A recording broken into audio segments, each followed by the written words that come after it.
not seem actually like a primary care issue kind of at first glance, but I would submit that more often than not, it actually does present to the outpatient primary care office, as Dr. Peterson said, with iron deficiency anemia or microcytic anemia. So before we get to what you're interested in, what can we do about it, we're going to talk a little bit about clinical presentation and common or uncommon underlying causes. So a couple ways it presents, either with laboratory evidence of obscure GI tract blood loss, a heme-positive stool, or an iron deficiency anemia, or a patient comes in with a history of GI tract blood loss, melena, hematochezia, hematemesis. Historically, we referred to these presentations as either overt obscure GI bleeding or occult obscure GI bleeding. And unfortunately, there's been a nomenclature change in the GI literature lately, and we only call it small bowel bleeding now, which I think is a little bit misleading, because the majority of these bleeding lesions are actually able to be reached with a standard endoscope. Only 5% of the bleeding lesions are distal to the ligament of Treitz. So you may be asking yourself, why do we call this occult or obscure or small bowel bleeding if it's actually easily reached with a standard endoscope? The reasons for that are that the lesion is either not visualized or the lesion is not recognized during endoscopy. I think that the common case of the lesion not being recognized is an internal hemorrhoid bleeding.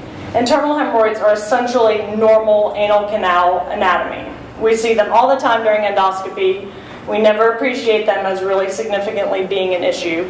But if you think about it, the internal hemorrhoid bleed is actually an arterial bleed.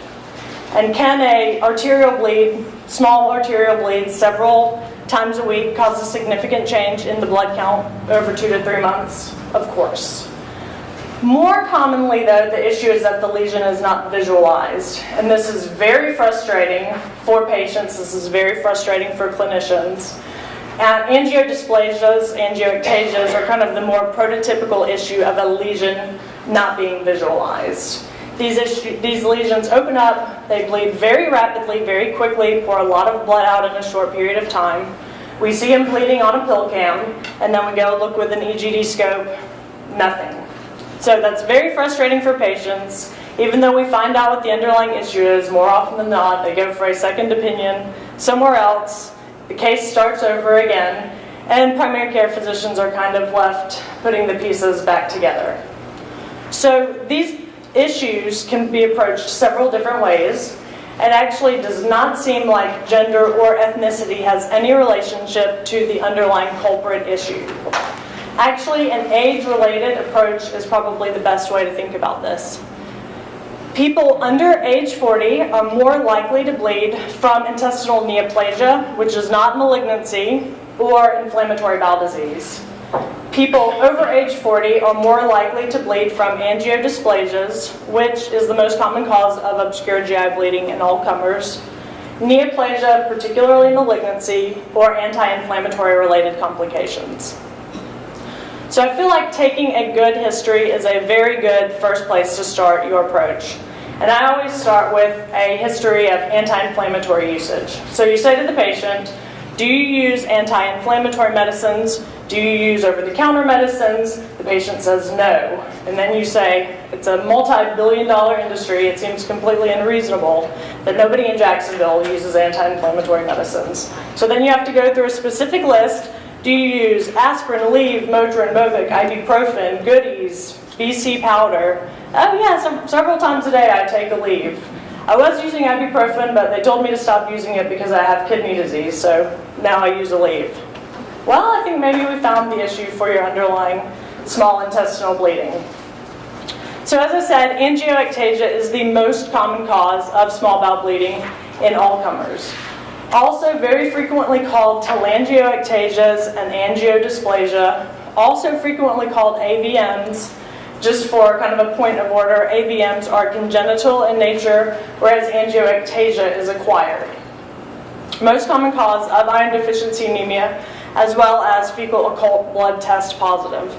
And the way these develop is you get a dilated mucosal vessel, a pre-capillary sphincter failure, and an inappropriate communication between the arterial inflow and the venous outflow. So that already sets you up for a propensity to bleed, and then more often than not, there's a myriad of underlying medical comorbidities that make bleeding more significant when it happens, like uremic platelet dysfunction or an underlying cirrhosis.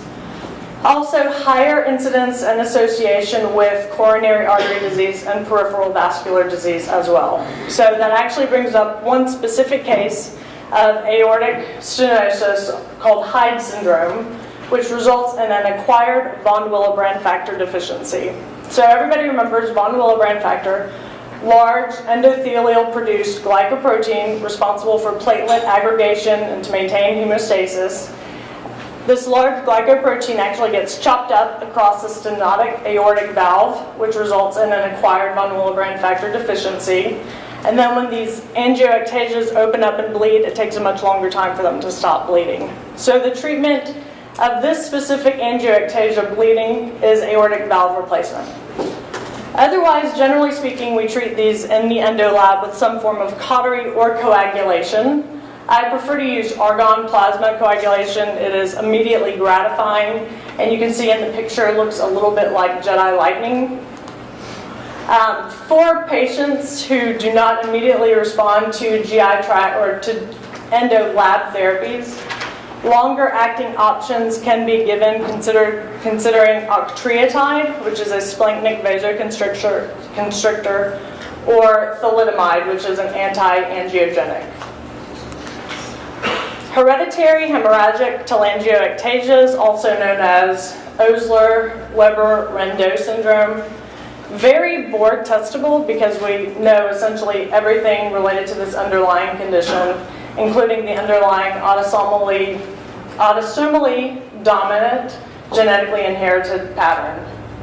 I think I had 3 questions on my internal medicine board about Osler-Weber-Rendeau, or hereditary hemorrhagic telangiectasia, and it affects about 1 in 5,000 people. So not remotely common, but inherently testable given everything we know about it. Clinically, the diagnosis is made by fulfilling the Curacao criteria, which are listed, and again, frequently develops small bowel bleeding telangiectasias, which actually almost exclusively are able to be reached with a standard endoscope. I hesitated to include Meckel's diverticulum. Commonly, we think of this as a pediatric problem, but I would submit for a young man, negative EGD colonoscopy, pill cam evaluation, no evidence of celiac disease, no evidence of inflammatory bowel disease, should actually be considered an underlying potential issue. It affects actually 2% of the population, and we talk about celiac disease all the time, which only affects 1% of the population. So I think that it does warrant some consideration. Typically, diagnosis is made in the radiology suite with a pertechnetate scan, which has a high affinity for gastric mucosa. So typically, you should see the stomach as well as a Meckel's diverticulum light up on that scan. Anti-inflammatory medicines. I think all gastroenterologists have kind of a love-hate relationship with anti-inflammatory medicines. Typically, we think of it as causing a peptic ulcer bleeding issue, but these can actually wreak havoc on the entire GI tract. They definitely mimic inflammatory bowel diseases, particularly Crohn's disease. You cannot tell the difference between NSAID-related complications and IBD on pill cam. You can get vascular erosions and bleeding throughout the entire GI tract.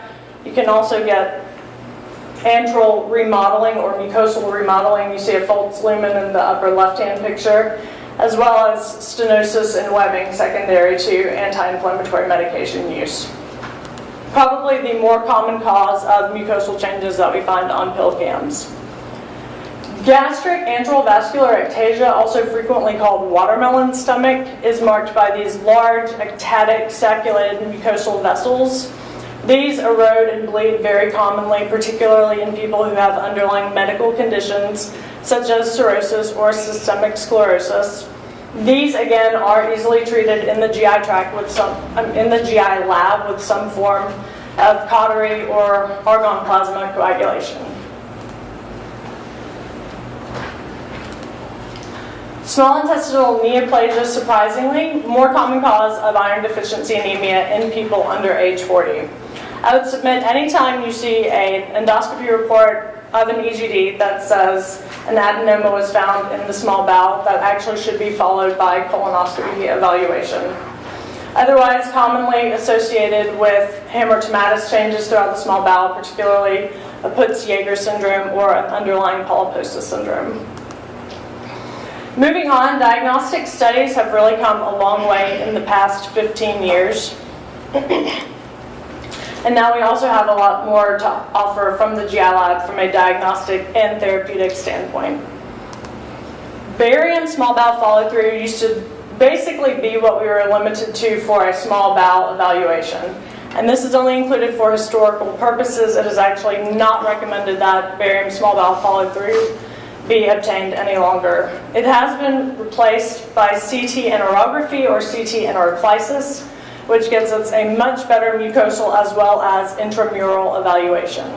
This actually is a better imaging study, even compared to MRI for mucosal evaluation in suspected small bowel bleeding. However, people who have contraindications to CT can undergo MRI for mucosal evaluation. Nuclear medicine studies are typically reserved for hospitalized patients. They do require a little bit more risk of a bleed. Angiography, which requires about half a cc a minute bleeding to be positive, actually has diagnostic as well as therapeutic implications. There are options for provocative testing as well. However, there's really not enough evidence at this time to support or refute their use. Push enteroscopy gets us about 150 centimeters distal to the ligament of Treitz. Can be obtained in a couple of ways, either with a dedicated push enteroscope or a pediatric colonoscope. Diagnostic yield in push endoscopy approaches about 60%, and again, the majority of those lesions found are able to be reached with a standard endoscope. PillCam or video capsule endoscopy has really high patient satisfaction and patient acceptance as a diagnostic test. Excuse me.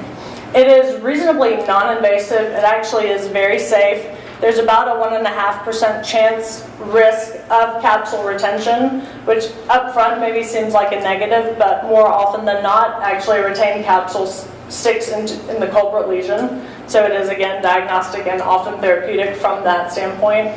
Probably biggest downside of a video capsule exam is that we do get poor localization of a bleeding lesion. And then finally, several options for deep enteroscopy. All of these use either a balloon, two balloons, or a spiral method, which essentially grabs distal small bowel and pulls it back over the endoscope. Diagnostic yield positive about 2/3 of the time. And then finally, intraoperative enteroscopy is more or less an endoscopic procedure of a last resort, typically done in conjunction with surgery, typically after a positive PillCam evaluation. Actually has a pretty high morbidity and mortality associated with it. And then there are several approaches to patient bleeding just listed in your slides. I would submit maybe the more important thing to do, particularly from an outpatient standpoint, is to begin oral iron in patients who have evidence of an iron deficiency anemia. Often, whatever the underlying lesion is that is not visualized or able to be treated, we can stay ahead of the bleed as long as adequate oral iron replacement has been started. A negative evaluation, EGD colon, I particularly prefer to follow PillCam immediately. More often than not, that is left up to the discretion of an insurance company, and we do sometimes have to have a second negative EGD and colonoscopy. Depending on PillCam evaluation, yield maybe consideration could be given to a deeper enteroscopy, either in an antegrade or retrograde fashion. And then take-home points for me, the majority of these bleeding lesions are able to be reached with a standard endoscope. If we never find the underlying issue, more often than not, oral iron replacement is more than adequate to stay ahead of a bleeding lesion. For patients under age 40, neoplasia and inflammatory bowel disease are most likely the underlying cause. Over age 40, anti-inflammatory related complications or malignancy, and most common cause of obscure GI tract bleeding overall is angiodysplasia. So, any questions? Otherwise, I'll turn it back to Dr. Peterson. Thank you.